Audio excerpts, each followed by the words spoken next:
Taiyuan, membre d'une organisation que l'on pourrait qualifier de vertueuse, un groupe qui semble agir par sens de l'honneur, est en réalité d'une brutalité sans nom. Même son propre partenaire, Xiao Amin, est constamment sous le choc de ses actes. Revenons 3 minutes avant que tout ne dégénère. Xiao Amin était loin d'imaginer à quel point la situation allait se compliquer. Leur objectif initial, une statue de Bouddha inestimable, valant des millions, protégée par un système de sécurité.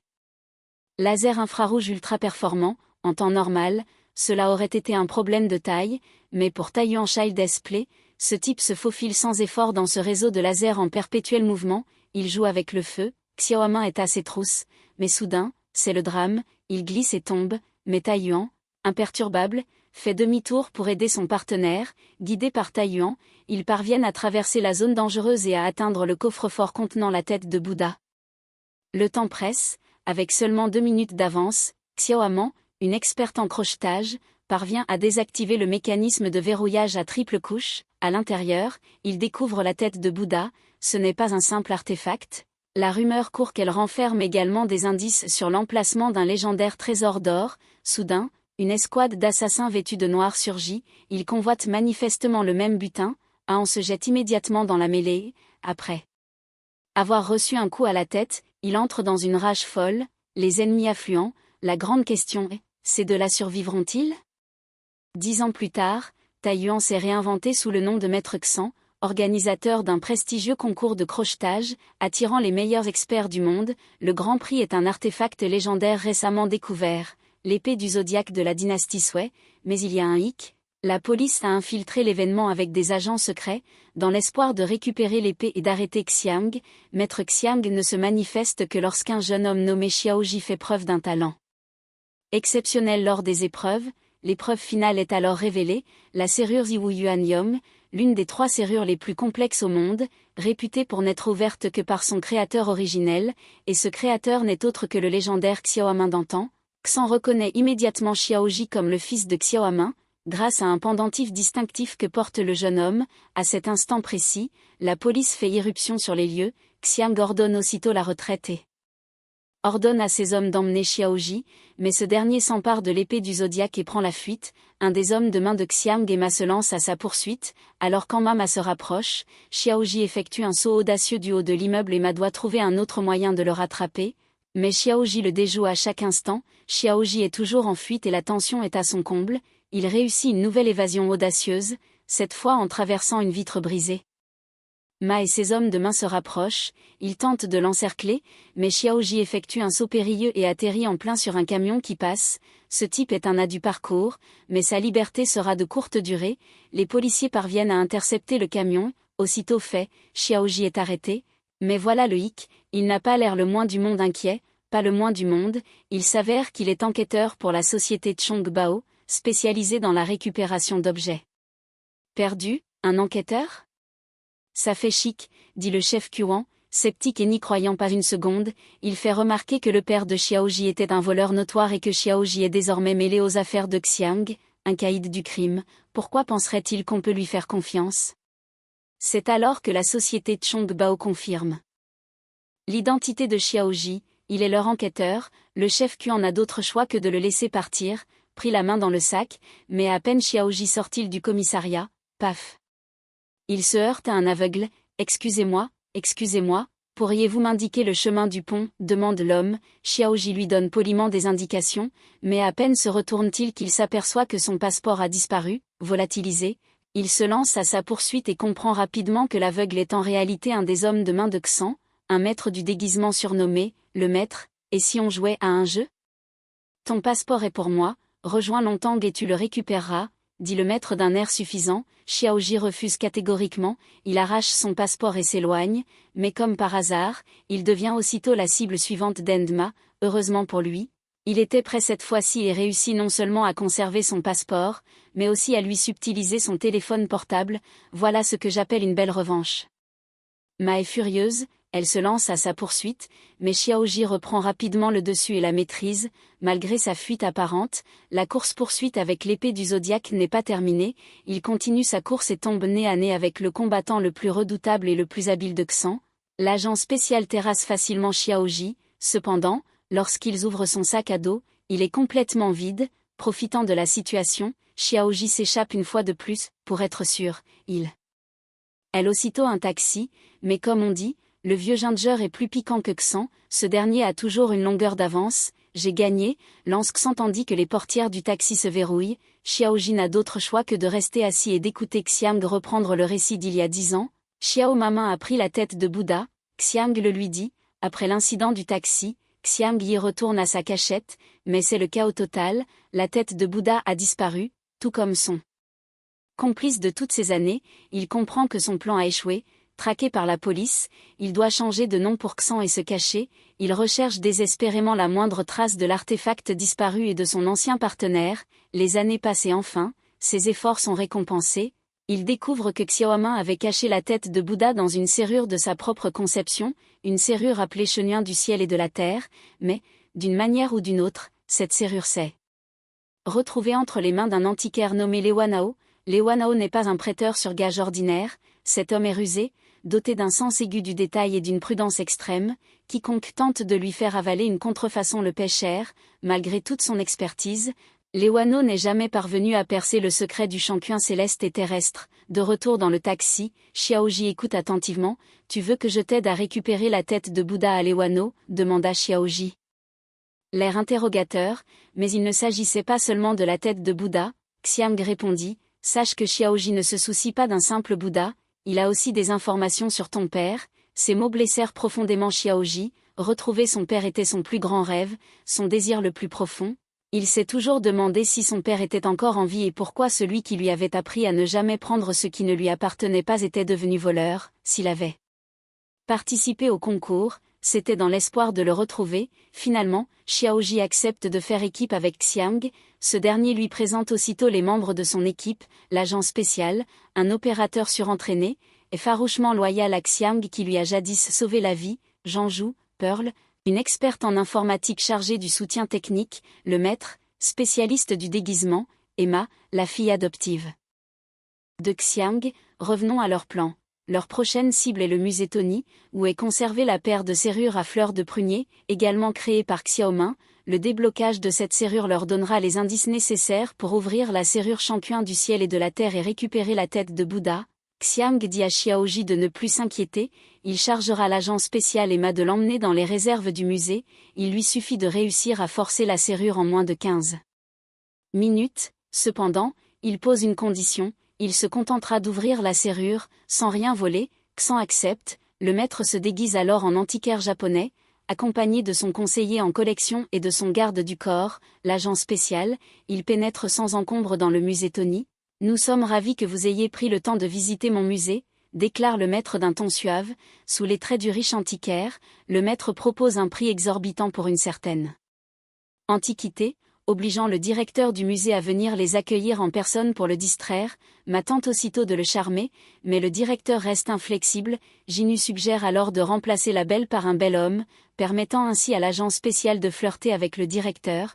À situation désespérée, mesure désespérée, waouh, vos muscles sont impressionnants, s'exclame le directeur, tombant dans le panneau. Moi aussi, j'aime bien aller à la salle de sport, répond l'agent spécial avec un clin d'œil. Saisissant l'occasion, le maître s'éclipse et disperse des œufs d'insectes préparés sur le sol. Leur véritable objectif depuis le début était de créer une diversion et de faire intervenir les autorités au musée, craignant une infestation de nuisibles. Janu appelle immédiatement une entreprise de désinsectisation, mais Jingu intercepte l'appel. Musée Tony, ici l'opérateur, commence l'opératrice.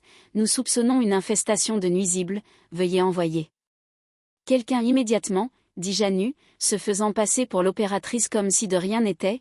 Une demi-heure plus tard, Xiang et Janu, déguisés en agents de désinsectisation, pénètrent avec assurance dans le musée. Leur objectif est simple, pirater le réseau interne, en prendre le contrôle et surveiller l'ensemble du musée, facilitant ainsi le travail du trio de Xiaoji. C'est alors que le chef Cohen fait son apparition. En apprenant l'arrivée des deux désinsectiseurs, il se méfie immédiatement. Ils sont louches, pense-t-il. Richard, aide-moi à vérifier cette entreprise, dit le chef Cuan à son partenaire. Pendant ce temps, la situation ne se déroule pas sans accroc pour l'agent spécial, alors que Ma réussissait à se glisser dans la gaine de ventilation tout en hissant Xiaoji. Un agent de sécurité est apparu inopinément sur le toit pour patrouiller, l'agent spécial passa immédiatement à l'action, bien décidé à neutraliser son adversaire sur le champ, mais lui et Xiaoji étaient ligotés par une corde, le moindre faux pas et Xiaoji et lui seraient perdus. Heureusement, Ma réagit promptement et parvint à retenir fermement Xiaoji. Finalement, ils réussirent tous deux à se faufiler dans le conduit de ventilation et à atteindre la salle d'exposition où se trouvait la paire de serrures à fleurs de prunier. Il est temps pour Xiaoji de faire ses preuves, malgré seulement 15 minutes, la clé dont il a besoin est le motif d'une autre serrure, une serrure dont il a préalablement réalisé une maquette couleur par couleur et dont il a mémorisé le fonctionnement, avant même de s'en rendre compte, il se retrouve face à la serrure finale, mais à ce moment précis, le chef Kuan entre en scène, la police est en train d'être mobilisée, elle se dirige vers la salle d'exposition. Annulez le plan, repliez-vous, l'agent spécial tente immédiatement de faire remonter Ma et Xiaoji, mais au moment critique, Xiaoji refuse de partir, il est déterminé à ouvrir cette serrure. À contre-cœur, l'agent spécial est contraint de battre en retraite seul, laissant Xiaoji dans une situation délicate. Lorsque Xiaoji parvient enfin à ouvrir le cadenas, il n'y trouve que 2 versets moraux. Le verrou de fer du ciel et de la terre a ses propres règles, un homme de bien doit être prudent lorsqu'il est seul et renoncer à l'avidité. Ces mots résonnent comme 2 gifles en plein visage de Xiaoji. Il cherchait désespérément un indice concernant son père, à la place, il ne trouve qu'une leçon de vie. Au même moment, la police encercle tout le musée, ils n'ont aucune chance de s'échapper. Je m'en occupe, dit Xiaowa d'un ton grave. Xiaoji ouvre la porte et sort, s'exposant volontairement à la police pour être arrêté. Pendant ce temps, Mama, caché dans la pièce, saisit un morceau de tissu au hasard et se transforme en une élégante dame visitant le musée, en voyant la carte d'invitation falsifiée par Mama, le personnel du musée ne se douta de rien. Aussitôt, Mama quitta le musée tranquillement et s'enfuit. Xiaoji, lui, était coincé dans la salle d'exposition, cerné par la police, il était pris en tenaille, sans aucune chance de s'échapper, impossible de fuir. Tu vas te faire prendre, c'est certain, une voix calme résonne, et effectivement, l'instant d'après, Xiaoji est encerclé par la police, il recule précipitamment, brisant accidentellement une vitrine, puis est plaqué au sol par les agents. Il se débat, mais en vain. Pourtant, lorsqu'il est conduit devant le chef Kuan, il ne semble pas avoir peur du tout, il semblerait que cela n'ait pas été prévu. Attendez, vous ne pouvez pas encore partir, on vient de détrousser une bague en diamant dans notre salle d'exposition. Un agent de sécurité leur barre le passage, il paraît très agité par le vol, il fouille immédiatement Xiaoji, mais ne trouve finalement rien de suspect, au contraire, une bague ornée d'une pierre précieuse apparaît dans la poche du policier qui l'escorte. Quoi ? Mon Dieu ! Vous êtes en train de voler, les flics. Personne ne bouge tant qu'on n'a pas élucidé cette affaire. Hurle le vigile à ses collègues, il bloque immédiatement toute sortie. Le chef Kuan sait que toute cette histoire de bague en diamant est une manœuvre de Xiaoji, pour l'empêcher de causer davantage de problèmes. Il ordonne immédiatement à 2 officiers de l'escorter, mais il ignore que c'est précisément ce que Xiaoji souhaitait. Bon, combien de temps allez-vous encore jouer la comédie ? Demande Xiaoji. Il s'avère que ces 2 officiers sont en réalité le maître et l'agent spécial déguisé. Tout cela fait partie du plan de Xan. Il a fait en sorte que Xiaoji reste docilement dans la salle d'exposition à attendre la police, puis a profité du chaos pour briser accidentellement la vitrine et glisser l'objet volé dans la poche de l'agent. Ce plan vise à empêcher le chef Kuan de l'escorter personnellement, permettant ainsi à tout le groupe de s'échapper, mais à son retour chez lui, Xiaoji apprend que le musée Tony a été cambriolé, il soupçonne immédiatement Ma, et il a raison, les objets volés sont en ma possession, avoue Ma. Xiang ordonne à Ma de restituer le butin, ce qu'elle fait, Xiaoji n'insiste pas. Après tout, cette femme vient de lui sauver la vie, il comprend qu'elle ne fait qu'obéir aux ordres de Xiang, et Ma ne supportait pas de voir d'autres personnes maltraiter un petit chien, car son enfance avait été semblable. Orpheline dès son plus jeune âge, elle avait dû voler pour survivre, jusqu'au jour où elle rencontra Xan, après avoir entendu son histoire. Xiaoji changea d'avis sur Mama et sa bande, il réalisa qu'il n'était peut-être pas aussi mauvais qu'il le pensait, il restitue aussitôt l'objet volé au chef Kuan. Ce dernier, extrêmement surpris, comprend immédiatement que leur but n'est pas le vol. Pendant ce temps, Xiang prend l'initiative de contacter Li Wanao. Tu n'as pas répondu à mes appels depuis des années, tu es injoignable, dit-il. De toute évidence, les 2 hommes se connaissent depuis longtemps, mais l'attitude de Li Wanao envers Xiang est glaciale. Avant de partir, il déclare sans embâge, j'ai percé à jour toutes tes manœuvres il y a 10 ans, il ne se laissera plus berner. Cependant, cela n'affecte en rien le plan de Xan. Xenu pirate rapidement le réseau interne du bâtiment et repère la position de l'assistant de Liwano. Le coffre au trésor de Liwana, outre lui-même, ne peut être ouvert que par cet assistant. Il deviendra un pion essentiel dans le plan de Xiang. Après leur évasion, Géu et le maître s'introduisent discrètement dans la salle de surveillance et neutralisent facilement l'équipe de sécurité. Au même moment, Xiaoji et Ma prennent d'assaut le coffre et s'emparent de l'assistant de Liwana. Ils utilisent rapidement la carte d'assistance pour pénétrer dans le coffre au trésor. La précieuse statue de Bouddha est juste là. Xiaoji est fou de joie, mais il n'arrive pas à comprendre comment l'ouvrir. Au moment crucial, il se souvient soudain d'une histoire que son père lui racontait quand il était petit. Confucius préférait avoir soif plutôt que de boire l'eau de la source d'Aoan, car si le nom n'est pas correct, la langue n'est pas fluide, le nom doit être juste et approprié pour que l'histoire se déroule harmonieusement. Nous devons suivre le bon chemin, Xiaowa. Comprends-tu ce que je veux dire, mon fils? Je comprends maintenant. Xiaoji réalise son erreur. Il n'aurait pas dû s'acharner à forcer la serrure, mais plutôt tenter de la remettre dans son état initial. Prenant conscience de cela, Xiaoji agit immédiatement. Au même moment, l'assistant commence à contacter secrètement Liwanao. Il cachait quelque chose. Que manigance-t-il?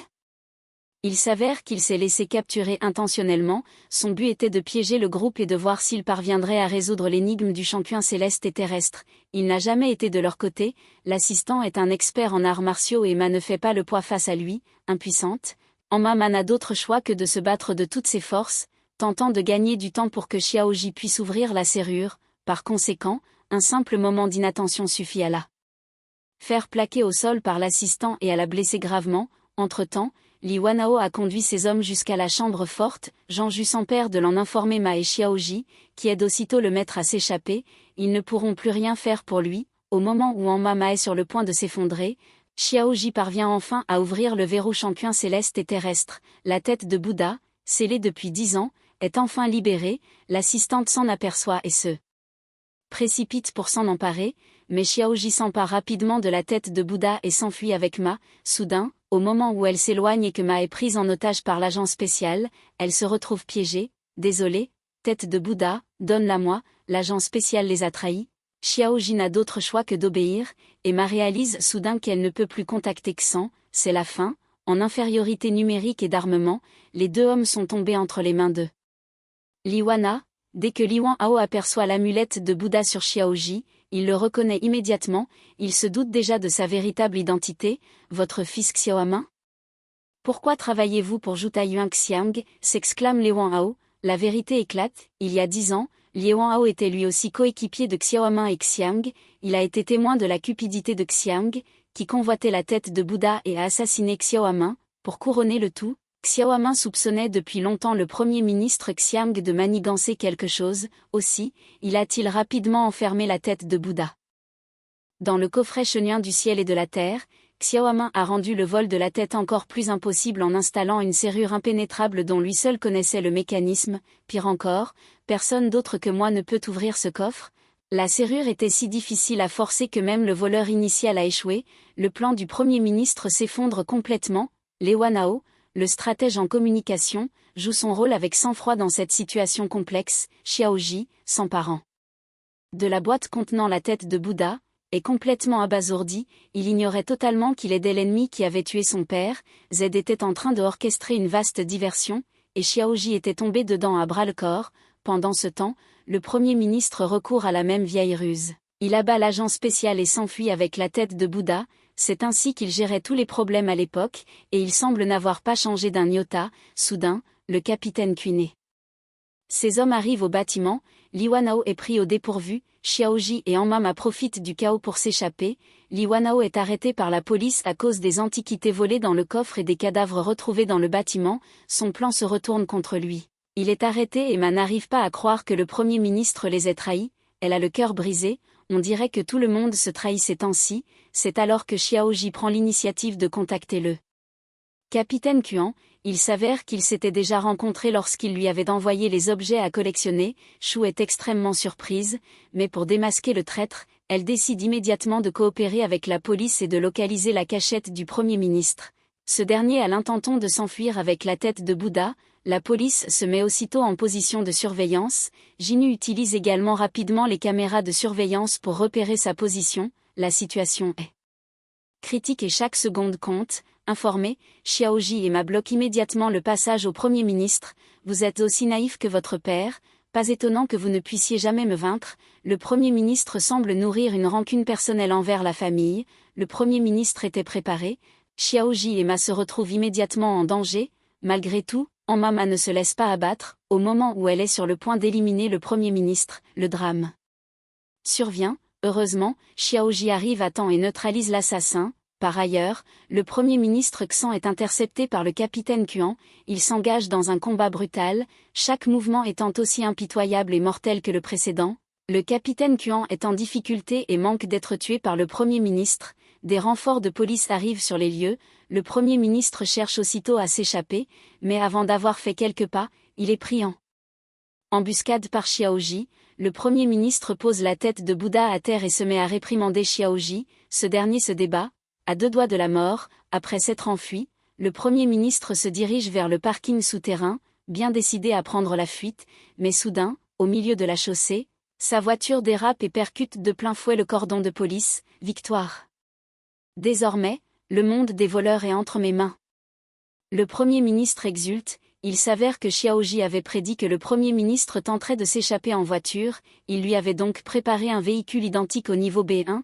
Il avait chargé Jingju de contrôler le système, piégeant ainsi le Premier ministre qui voulait se rendre au niveau B2 grâce à la similitude des parkings. Autrement dit, on est souvent tellement concentré sur une chose qu'on en néglige les autres. Il était tellement obnubilé par sa fuite qu'il n'a même pas remarqué le changement sur le parking. Ainsi, le Premier ministre et le Wano se retrouvent pris au piège, tandis que Ma et le maître voient leur peine réduite pour service rendu. Même les pires peuvent se racheter. Quant à la tête de Bouddha, Xiaoji venait de la rendre lorsqu'elle fut de nouveau volée. Il semble que, dans ce monde, le vol soit véritablement impossible à empêcher. Le film « Jamais un voleur », qui réunit plusieurs acteurs de renom, a été décrit comme une version chinoise de « Insaisissable », malgré quelques faiblesses dans le scénario. L'action reste très divertissante. Voilà, c'est tout pour aujourd'hui. On se retrouve dans le prochain épisode. La fin nous laisse en plein suspense, avec la tête volée une fois de plus.